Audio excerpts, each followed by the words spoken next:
everybody. Welcome to another episode of Jolly SEO's TLDR. Today, I am joined with Glen Ingram, and I am so grateful, Glen, that you are here. So thank you so much for your time. Thank you for having me.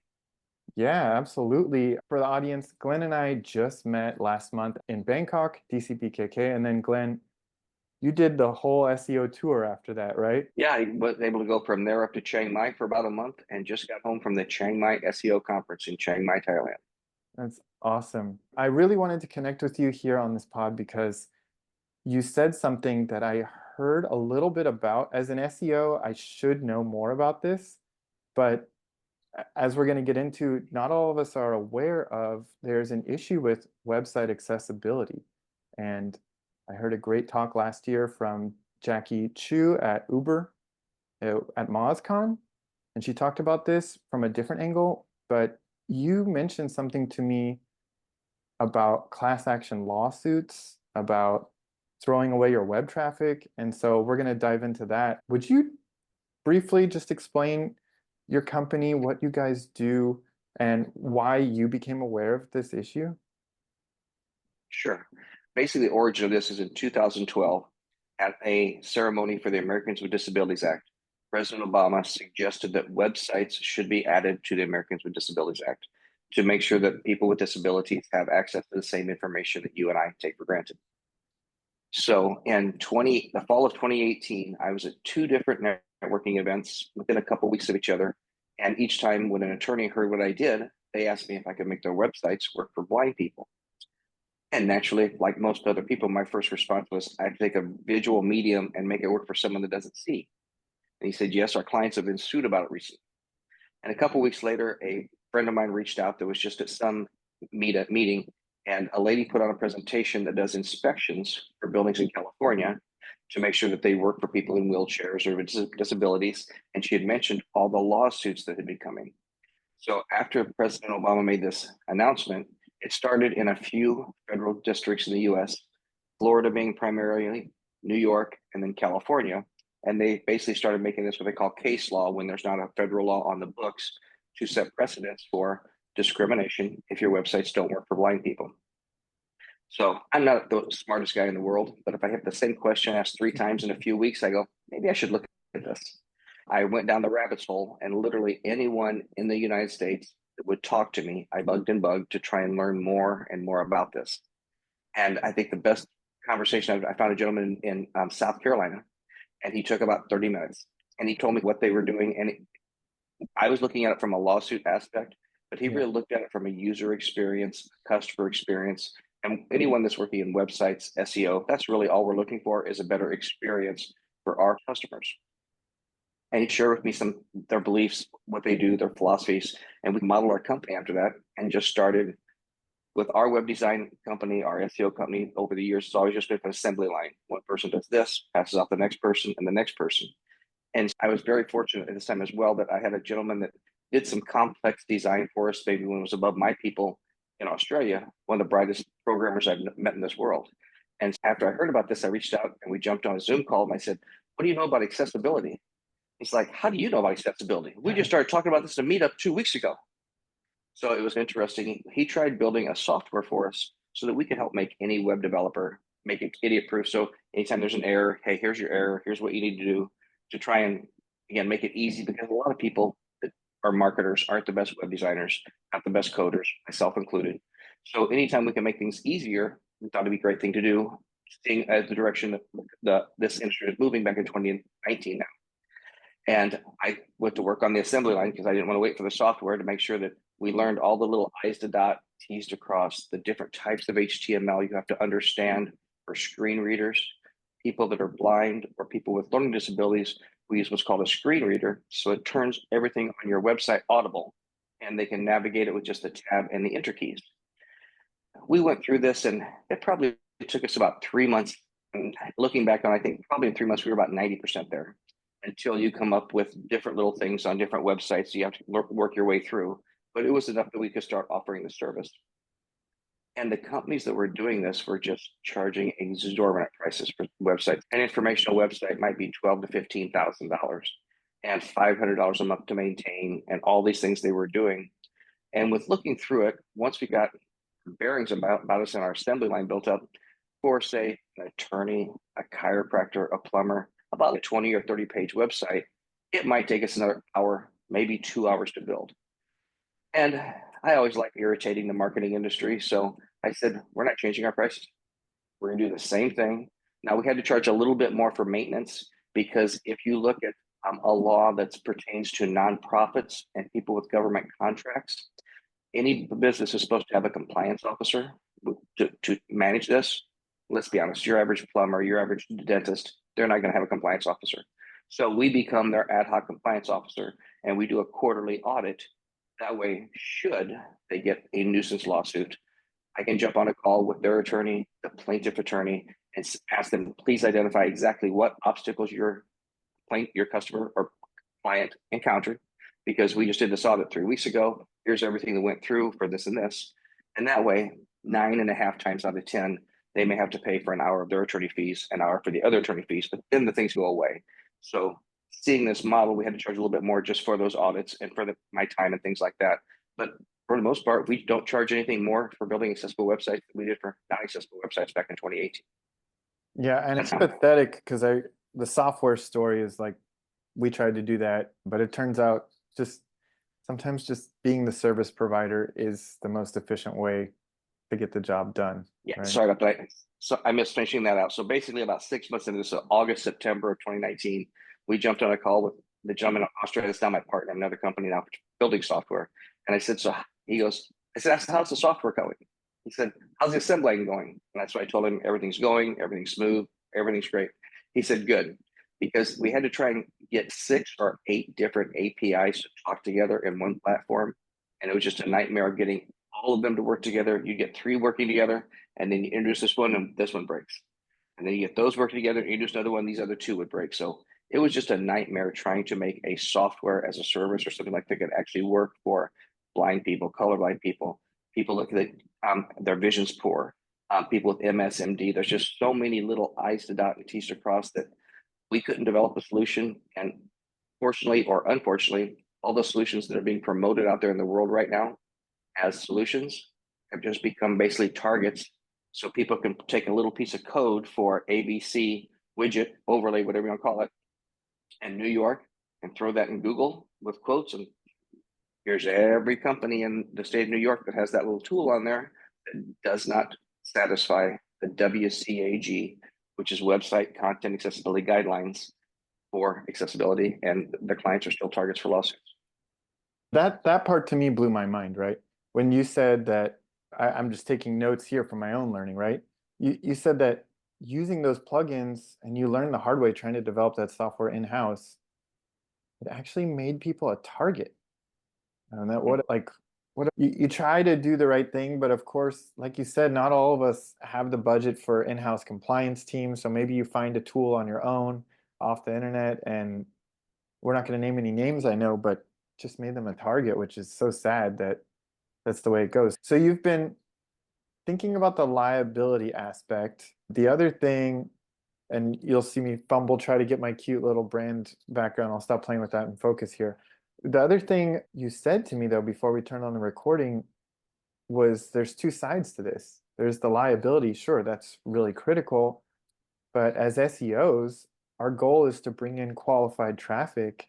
And the end goal for the business owner or the person in-house who's working with the SEO is conversions. And if we're bringing in qualified traffic, but we're not bringing them into an environment where you mentioned UX is optimized for them to convert, what are we really doing for them? Can you speak to that? What that means in terms of business impact if your website is not accessible for all of the population that you're trying to target? Sure. So in the US, depending on which surveys or statistics you're looking at, somewhere between 18 to 23% of the population has at least one long-term disability.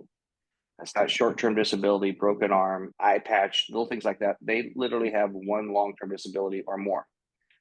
And so when you look at that, if they cannot navigate a website, if they can't hit a buy button, they can't become a customer. One of the videos on our YouTube channel was from a young man that was introduced to me by an attorney in Nebraska. And this guy didn't become blind until he was like 25. and he Wow. went to school for programming. So it was very interesting if you get a chance to watch the video where he's talking about the fact that he's on this major electronics retailer's website. He's so happy that they made it accessible so it will work with his screen reader, and he's getting ready to purchase an electronic product and goes to the checkout, and the checkout wasn't accessible. And it's just funny to hear him because when someone knows, he goes, it was 3 lines of code. He says, come on, people, I want to buy your product. You do everything right. Let me check out and complete the purchase. So it's Jesus. just little things like that that they run into. And when you look at the disabled community, or people with disabilities, however you want to say it, in the US, they have 21 billion, that's billion with a B, of disposable money, discretionary money to spend every year. So when you look at, I want to bring everybody to my client's website, you want to bring as many people to your client's website. We want them to be able to sell their services or their products, so they keep paying us. Why wouldn't we just do the easiest thing to just make sure that everyone has the possibility to become a client or customer? What, you know, you're a service provider, but all of us service providers are consultative a bit, even us as a productized service provider. What are, I mean, it must be the full spectrum, but by now you've developed a checklist so you can jump in wherever that business is at in their journey to making their site more accessible, I imagine. This is all my imagination and speculation. Like, what are, if you were to say the most common when you encounter a new client, where are they at in this? Have they tried maybe the plugin route? Have they dabbled? Like in my case, it would be, oh, that sounds like a good idea. Let me do some Googling and then do some edits to my own site. I'm such a small business. So where are people commonly at in this journey? It's all across the board. Most people haven't even heard of this, aren't aware of it.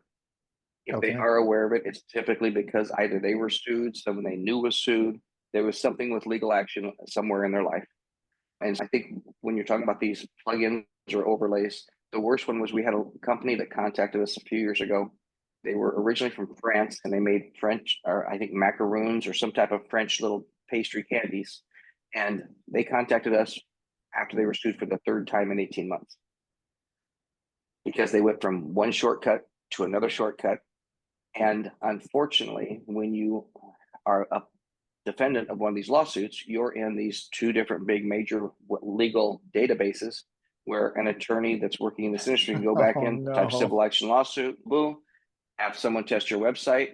And that's the downside, of the negative part of the legalities of this is, if you sue me today and you and I have an agreement that says I'm going to fix my website in a certain amount of time, I'm going to pay you so much for your troubles, it doesn't mean that Jill or Bill or John can't sue me tomorrow, next week, next month, because the site's still not acceptable.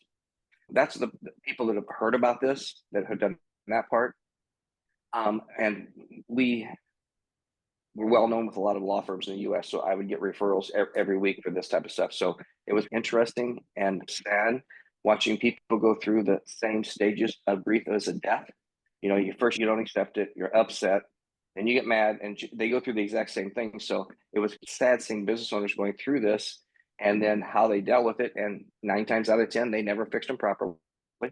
I'm glad you have me on this website or this podcast here, because I can't tell you how many times I spoke in front of groups in 19, 20, 21.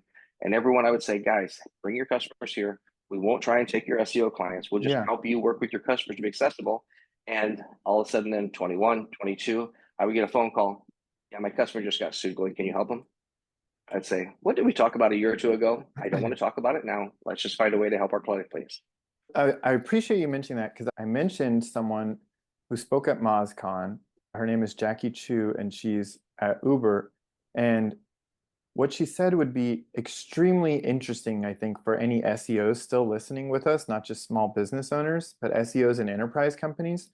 Her talk came from the angle of, if you're having trouble as an in-house SEO getting buy-in, which it's a pretty universal problem for SEOs at enterprise companies to get buy-in to their initiatives, she advised find your advocates within the organization.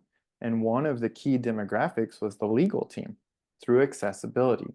And so even if you're not coming from a place of how can I help 20% of the US population out of the goodness of my heart, or even if you're not coming from, how can I help capture a $21 billion market out there? You could come from a completely selfish place of, how do I get my damn initiative to get some buy-in here, and go through something like accessibility and say, we have a massive issue to address, that it's a ticking time bomb at this point, and we need to come at it through this, and then you find a way to get across the line what you also want to accomplish. But it's a very fascinating topic for me. We're offsite specialists, not onsite, and it's just fascinating to have met you and heard about, you know, it's multi-pronged. You should, I believe, should care about this demographic, but also business owners care about their bottom line, and also the SEOs are frustrated. And this is a great opportunity for all the above. Yeah, and I think anyone in the enterprise business, so you're in a large business, you bring it up, it's going to be hard pressed not to find, again, 20, 30, 40% of people that either have a family member, friend, an associate, someone that is dealing with something like this. And again, the comment that I've made for years is I have children now that are in their 20s, and I wouldn't want them to not have the same access to the same information that you and I take for granted every day. Yeah. Yeah, like you gave that story about that gentleman at 25, and it's he has to navigate life as an adult, and to get stopped at the checkout page is bad for both parties, business and consumer. I like to always end a podcast, Glenn, is there anything I should have asked that I didn't, that you're just sitting there thinking, why didn't he ask this? Not really. I think the one thing that I would share with everybody is W3C, or the Worldwide Consortium, is the company that comes up with website content accessibility guidelines. So anyone that is interested in this can at least start there. It's a journey to get to the end, but at least that way you can start learning some of the things to do it, making sure that, again, the website works for screen readers. So understanding a little bit of different HTML, understanding website architecture. It still boggles my mind that people building websites don't understand H1s, H2s, H3s, and how to use them properly. To an example, I was just asked a few months ago to evaluate a plastic surgeon's website in the Dallas metro area. And the homepage had, I think, either 11 or 13 H1s, and not one of them said anything about plastic surgery. Well, and being more rigorous, because I understand, but sometimes I'm lazy and I'm like, I want this font larger and I can't fight Elementor anymore, so I'm just going to use the heading to manipulate the text size. It's not the way it's supposed to be done. But those settings in the back of Elementor are for. Fine, Greg. Well, Glenn, thank you so much for your time, man. It was really educational when we met, and educational again today, and I really appreciate it. Would you tell people where they can find you if they want to reach out and learn more from you? Sure, and thank you very much. I'm always happy to share information about this. My name is Glen, Glen, Ingram, Ingram. You can find me on LinkedIn. My company is Elite Web Co, so elitewebco.com. Yeah, and LinkedIn is probably the best way just to reach out initially, and then we can go from there. Awesome. Thank you again for coming on. Thank you. Have a good day.